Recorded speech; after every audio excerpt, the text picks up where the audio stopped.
Le secret des chênes de Sylvie Anne. Avril 1895, en Corrèze, Voutezac, dans sa beauté austère et sauvage, avec ses toits d'ardoise et ses pierres grises, l'impressionnant village semblait imposer sa loi sur les vallées boisées et les gorges qui l'entouraient. Martial Pérolle, 50 ans, veuf, 3 générations de Pérolle, tous artisans tonneliers. Jeanne, sa bonne, depuis 20 ans à son service. Dès le début, il l'avait choisie. Ils s'étaient rencontrés à la foire de Brive. Et elle avait aimé sa haute stature, son visage aux traits froids et sa moustache épaisse et brune. Elle avait compris ce qui se passerait, apprendre à se taire et à lui obéir. Ben voyons. Chaque matin, l'artisan inspectait les bois empilés qui séchaient à l'air libre, puis se tenait immobile sur le seuil de sa fabrique. Cette bâtisse dont la charpente aux poutres apparentes résumait toute sa vie, avant l'arrivée de ses ouvriers, Jules, Louis et Martin, il aimait se rengorger devant le fruit de son travail obstiné. Lui, le maître tonnelier, régnait ici comme l'un des derniers monarques de son terroir. Il s'avança dans l'atelier et compta les rangées de fûts qui allaient recevoir aujourd'hui leur cerclage de bois.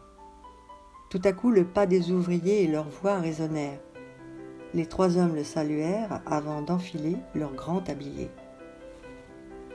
Du jardin où elle se tenait, elle percevait les coups répétés des marteaux, les frottements des jabloirs et des rabots. Mathilde, sa fille, étendait le linge avec Jeanne.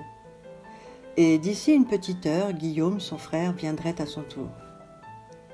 En élégante redingote, un jeune homme se présenta, François Guéret, et demanda après le patron pour se faire embaucher.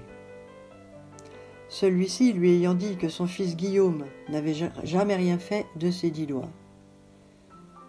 « Je me suis battu toute ma vie et aucun de mes enfants ne pourra reprendre mon affaire. Mon atelier est tout ce qui me rattache à la vie. » Celle qu'il avait compris était Julie, sa femme. Maintenant, il est seul. L'artisan lui fit comprendre que ça lui ferait plaisir de l'avoir pour gendre. Il est rapide. Muet, le jeune gardait les yeux rivés sur la jeune fille. L'idée ne lui déplaisait pas. Louis allait être renvoyé. 2 tonneaux qui fuient, c'en est trop. Le client va voir son cognac par terre dans sa cave, forcément, c'est un client perdu.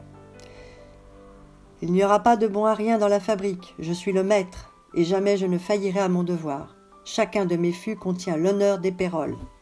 D'ailleurs, chaque fût est signé Pérolle.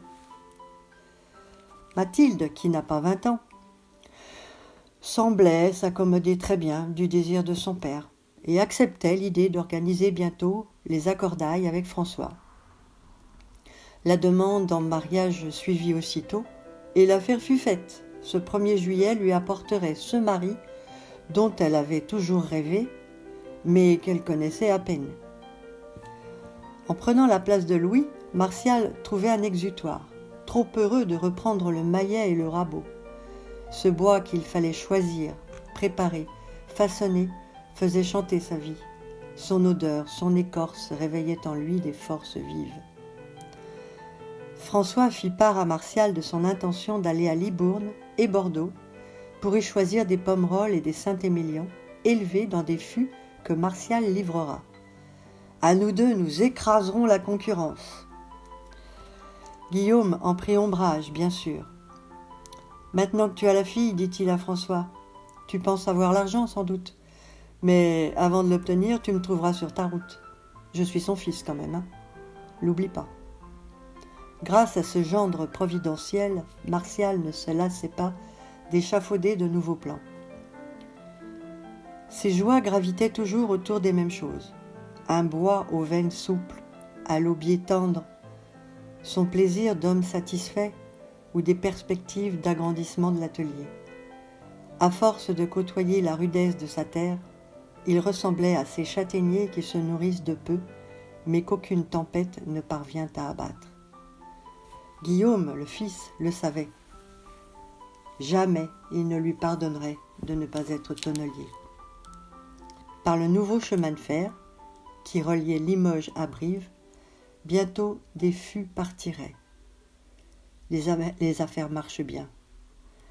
Un certain Antoine Charroux vint se présenter à la fabrique, un compagnon du devoir. Impressionné, Martial lui dit « Tu es des miens ». Il lui fait visiter l'atelier. Il s'avère que François est joueur.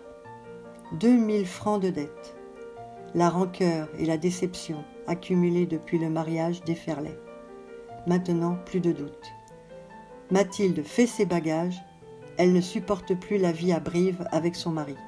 Elle veut retourner vivre chez son père. Mais bon, pour Martial, impossible de divorcer. Alors attendons que ça se passe et il espère bien que les affaires vont s'arranger. Les jours passent, Antoine et Mathilde se côtoient au repas. Et bien sûr, ils tombent amoureux et se voient en cachette, dans une cabane de chasse en pleine forêt. Il ne faut absolument pas qu'ils soient vus. Et puis Mathilde est enceinte. Elle part vivre dans une ferme et la gère pour vivre. Martial ne le sait pas. Ils sont fâchés, ils vont rester des mois sans se voir. Mais Antoine meurt. Elle est donc libre.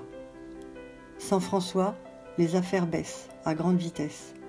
Martial se sépare de ses ouvriers et se désespère. Il est au fond du trou. Malade, affaibli, personne au village ne l'a jamais vu dans cet état-là. Cela dure des mois. Jeanne ne peut cacher son chagrin de voir son Martial quitter la vie, lui si fort. Y aura-t-il quelqu'un pour lui annoncer que cette nuit, Mathilde a mis au monde un petit garçon? Il doit aller le voir, reprendre espoir. Avec ce petit, nouvel héritier, la vie reprend.